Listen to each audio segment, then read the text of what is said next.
We are here for the Daily Bread Bible study for day 171 for Psalms 81 through 88. In Psalm 88, another psalm of Asaph for worship. In verse 8, "Hear, O my people, while I admonish you, O Israel, if you would but listen to me."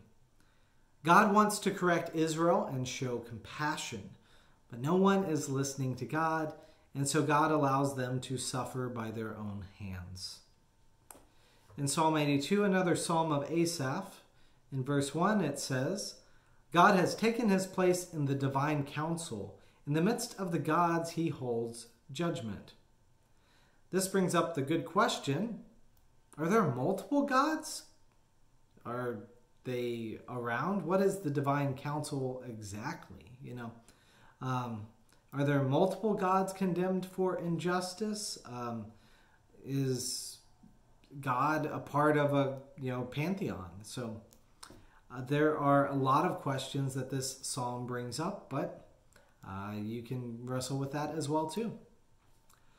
Psalm 83 is a psalm of Asaph. In verse 4 it says, "They say, 'Come, let us wipe them out as a nation. Let the name of Israel be remembered no more. They conspire with one accord against you. They make a covenant.'" And in verse 17, the prayer in response to persecution is this: "Let them be put to shame and dismayed forever. Let them perish in disgrace. Let them know that you alone, whose name is the Lord, are the most high over all the earth." So again, a most high God, most high insinuates there are other things that are lower than God.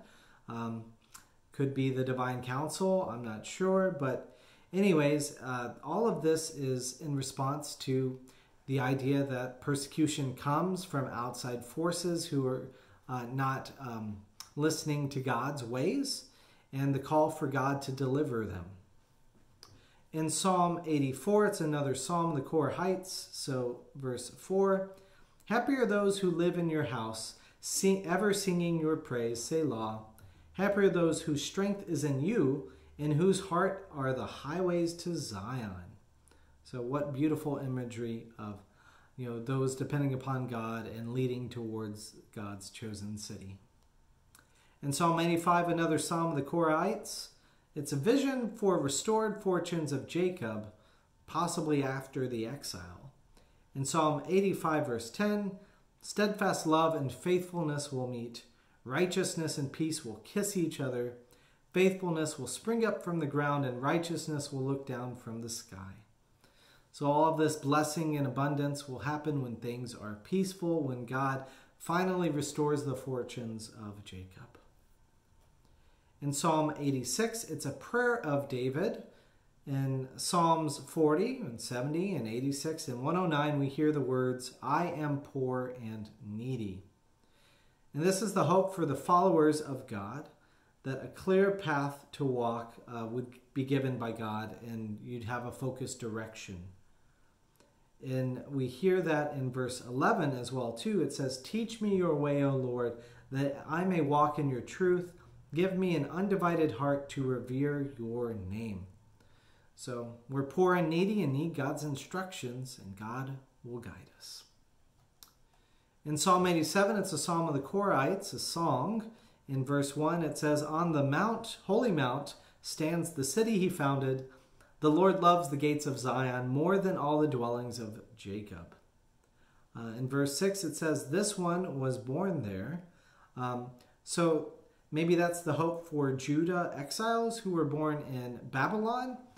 All of this could be during the time in which Babylon comes, sacks Jerusalem, and exiles them off into Babylon. So anyways, all of these things bring up a lot of emotions for these psalms in the third collection of the book of Psalms. Anyways, Psalms 88 is another psalm of the Korahites. It's a song, a maskil of Heman the Ezrahite. So, as it says in verse 1. I selected verses 10 and 11, which says, "Do you work wonders for the dead? Do the shades rise up to praise you? Selah. Is your steadfast love declared in the grave, or your faithfulness in abandon?" So all of this is the idea that they're hoping that God preserves them. And just a reminder that, if God has chosen these people, that if they, go away and are no longer there, then there won't be anybody to deliver God's praise and to do that, if that is truly what God wants. But anyways, we will continue on in the Psalms. Thank you for joining me, and I hope that all of this is nourishing as you're picking out your favorite verse for each of the Psalms. Maybe you can create a list for that as well too. But anyways, thank you for joining me, and we will look forward to more of this next time.